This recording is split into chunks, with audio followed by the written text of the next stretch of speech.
In this second part of making panels in Lightroom, I'm showing how to use the custom package option. This allows great freedom in designing a panel and is very versatile. We start by selecting Custom Package in the Layout Style panel. Lightroom comes loaded with a number of presets. So let's go and see those.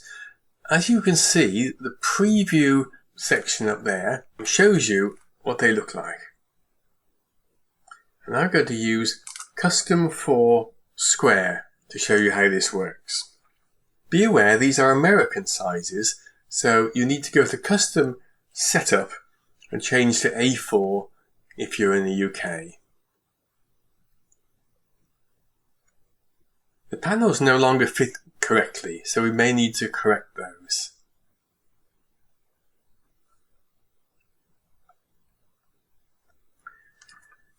So we could use that one there, so we'll put a few pictures in. As you can see, we can drag and drop them straight in. But I'm going to start from scratch. I'm going to clear the layout, and that's in the Cells panel. And I can drag any picture into here, and I can resize them.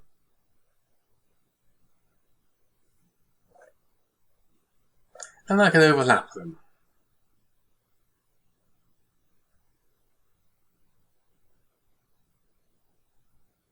I can rearrange them by right-clicking, as you can see, send to front. So that one now comes on the front, and this one, send to front, that one comes on the front. There are a few other options here. Rotate cell. So let's look at that one here. Rotate cell. As you can see, it's the cell itself which rotates, not the image inside.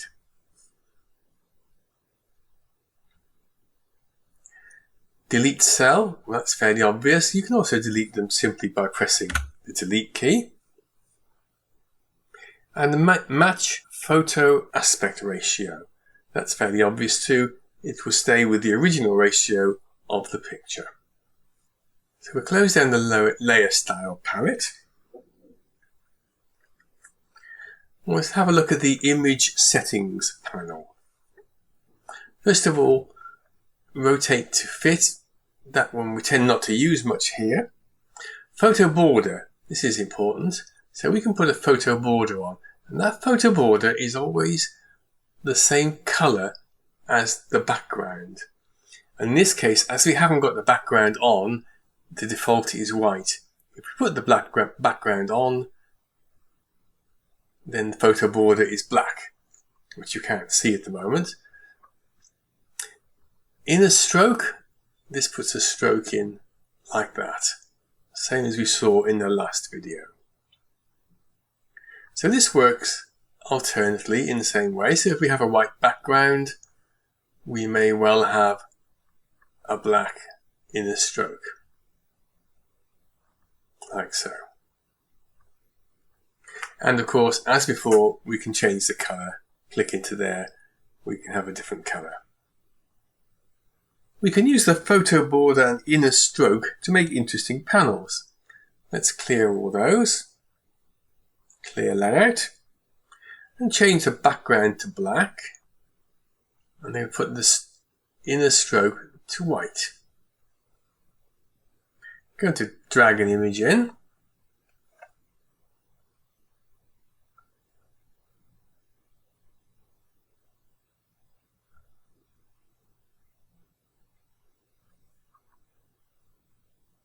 So it can end up with quite a striking image if you want to produce a single picture to send off as a JPEG. We can of course add more. But one thing to be aware of here is the stroke stays the same on all the pictures. So whereas a large one would look okay on that one, it looks a bit silly on a small one. So that's one of the limitations here. In the next section, rulers, grids and guides, ruler units and centimeters. Well, let's turn show guides on first of all. Ruler unit centimeters, that's along the top there. That can be changed to anything else you wish. Page bleed, that's the edge bit which is not being in black at the moment. Page grid, that gives a grid. You can just about see the grid on the black. I change the colour to white, you can see that a bit more clearly. That's the page grid. Image cells, that puts a line around the edge just so you can see where the cell itself is. And the dimensions there. That's a cell dimension, 16.237 by 15.532 centimeters at 930 ppi. Don't normally have those turned on. The section above this is grid snap, and we have an option here, off, cells and grid. So let's just see what happens when we try and align things. So when it's off, I'll just take the stroke off there. So when it's off, we can arrange it anywhere quite easily, but it's not necessarily very easy to line it up exactly.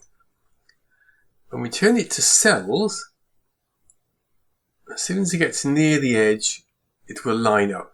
If I drag another one there, it will line up there. Or if I take it here, it will line up with that one there. Line up with that side first, then it will line up with there. So that's a very useful thing to have on when you're designing. You can also go to the grid. We show the grid as well. So here we can put it to the grid.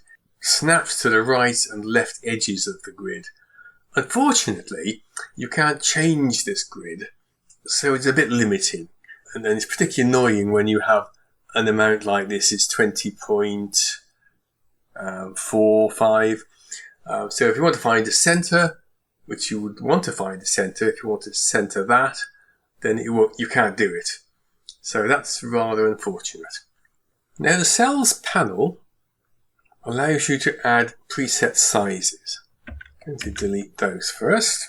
So figure 5x7, there it is, 10 by 15, there it is. As you add more, they fit them in where they can.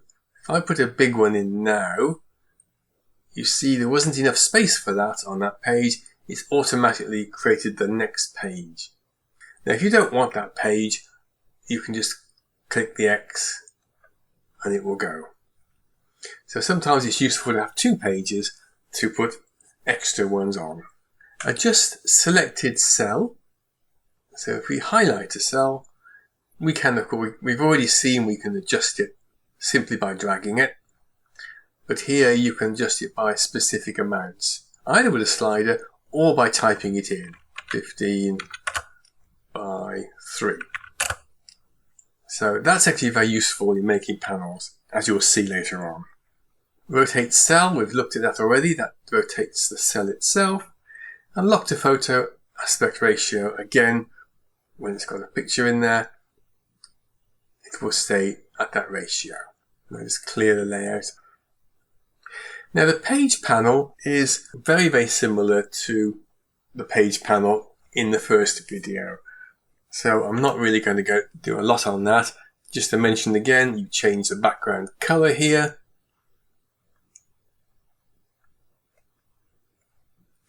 You can add an identity plate and edit that.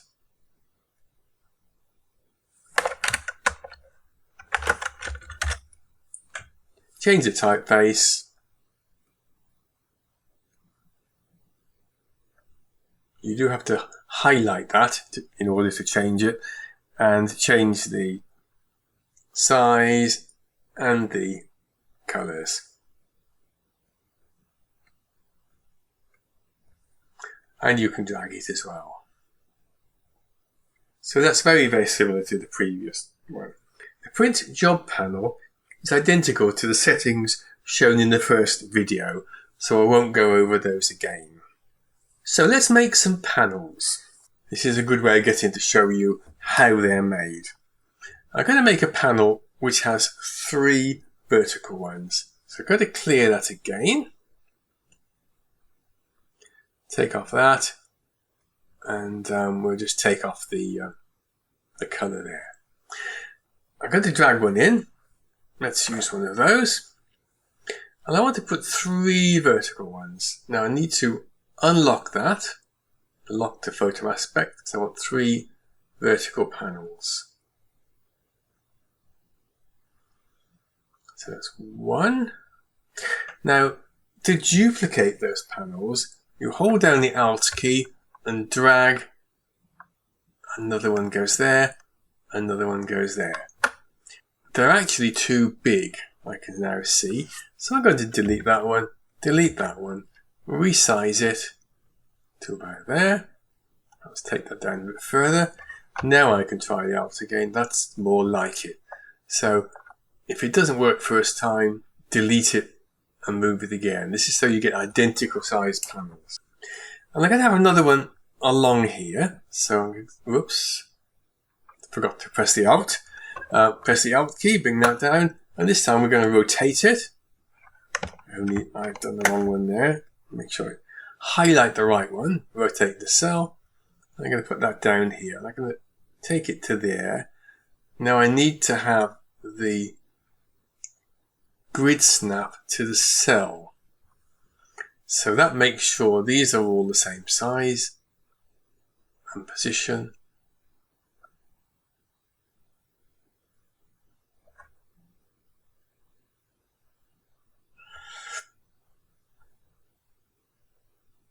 Sometimes it can be a nuisance if it moves the wrong way. Right, so now I can push it up against that side so it aligns to that.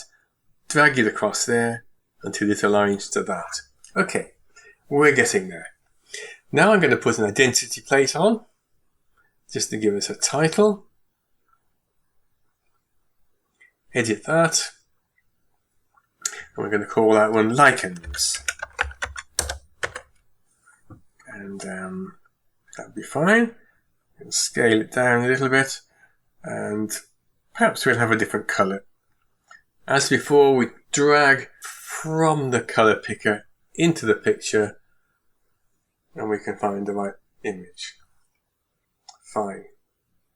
So we can also stroke the pictures. Now, what colour stroke do we want? We certainly don't want a wide one like that. Let's have a black stroke. No, we won't. We'll have a blue stroke. And bring it right the way down. We've got quite an attractive panel there. So let's save that one. We are saving all our templates. So let's do them in the same panel as we did before. In panels. There we are. I've lost it. Panels. And we'll call that one 4 panels. Just call it 4 panels. Okay, already used that one.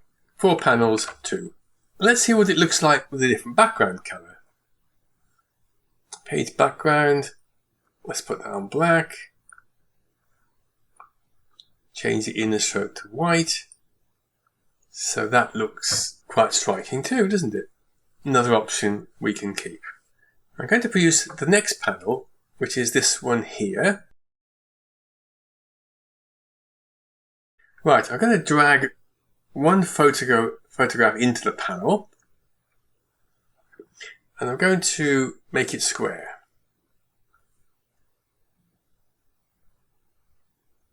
So that looks about the right size, I would say. But in order to make it square, I'm going to type it in here, 8 and 8. Alt, drag out, Alt, drag out, Alt, drag out. Now, we need the grid snap to cells to arrange these properly. 1, 2, 3, 4. So for the one behind, let's put some different pictures in there. The one behind, we drag that one in there. Let's put that one in perhaps. And this is taken right to the edges. And we right click that, send to back. And there we are. So we have an image with one behind it, which works rather well. Let's just see what it would look like with some different pictures in. So these are some from Venice at night.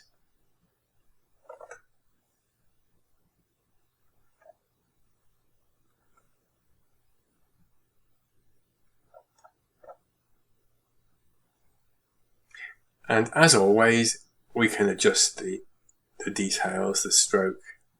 Stroke, by the way, also strokes the edge of the whole picture, but you can crop this off afterwards if you don't want it. So let's save that one. Save 4 with background.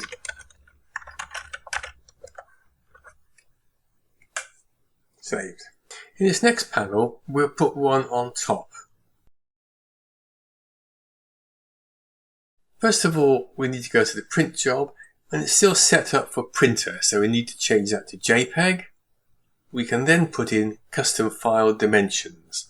So I'm just going to put in here 20 by 20. That gives us a square picture to start with. I'm going to use one of these, and we want this to be exactly a quarter. The way that we do this is stretch it out, check the cell size, and in this case, because we want it half and half, we need the image to be 10 by 10. 10 by 10. Do it the same as before. We drag a copy out, drag another one, and then we just need to make sure they're all positioned correctly, and they are. Now to get the one on top, we do the same again, drag another one and put it on top. Now this time we do have a guide as to where to put the center one, because we can look at these handles on the edge and line those up with the center one, and we end up with a picture like that. Again, it's a nice template to have, so let's save that one, and this is one image on 4. I think that should describe it quite nicely. Let's just check that to see what it would like with other pictures in there. So that one in the center. That's meant to go in the center. That's it. Put some colourful ones around the edge. And there we are. And once again, we can decide on the stroke size to match it. For the next panel, we're going to make a panel which looks rather like this one. And we approach it in a similar way. And clear all those. This time we want a rectangular shape, so we'll go to A4, landscape, and that wipes out the custom dimensions. We're going to put one in there, so let's pop one in there. Now we want this to be a quarter across. We want 4 across, 4 down. So let's pull that out to the edge. Right. So this time it's 20.29 by 29.10. So if we divide that, quickly divide it, it comes to 5.09. Guess what? I worked this out beforehand. 7.27 across. I'll drag them out. 1, 2, 3. And position them again. I'll drag them down. I drag them roughly because they don't snap when you are holding the Alt key down. So 2, 3.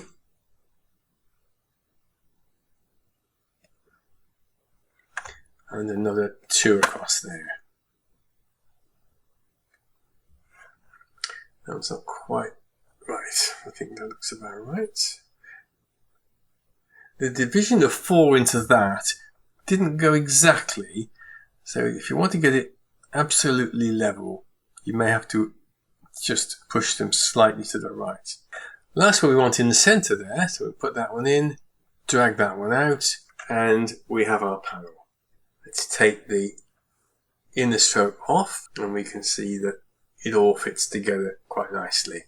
Take the guides off, we don't have those lines. Those guys won't show, of course, in the final picture, but they can be a bit distracting when you're making it. There's the inner stroke. So you can see there that I haven't quite got it right. So it does need a bit of careful adjusting sometimes. So again, let's save it. What do we call that one? One large with 4, 8, 9, 10, 11, 12 on the edge. Now let's just try some different photographs in that. What have we got here? These in perhaps.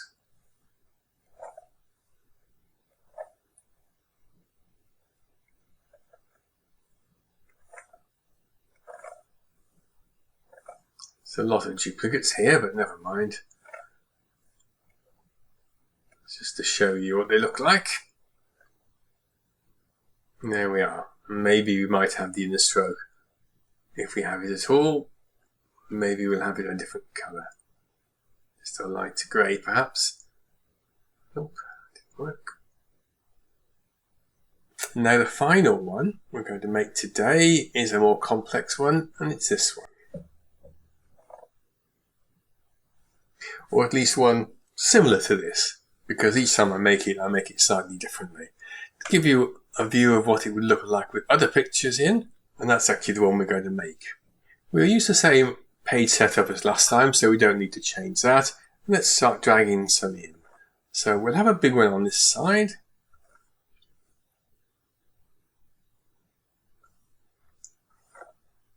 Maybe one up there, about a third of the way down. Say there. Put another one alongside it. But we'll have that 2 there, I think. Because they're snapping, it makes it quite easy to do this. Let's make that a larger one there.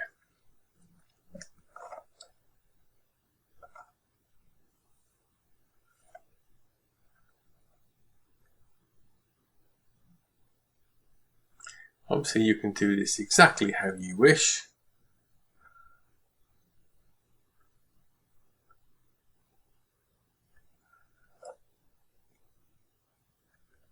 It takes a little while to get them all lined up correctly, or to your satisfaction.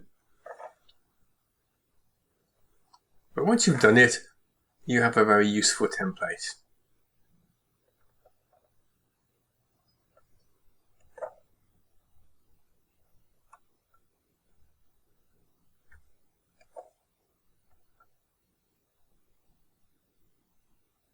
There we are. We can put them differently, rearrange them in different ways, but basically you've got a template. Oh, we better save that one too. I'm just going to call that one multiple. MultiPanel. MultiPanel 1, because next time if I change it and I like it, I'll save it as MultiPanel 2. That completes the tutorial using the custom package panel. Hope you found it useful, and in the next session I'll be sharing some of the sample panels which I've made in Lightroom. Thank you very much.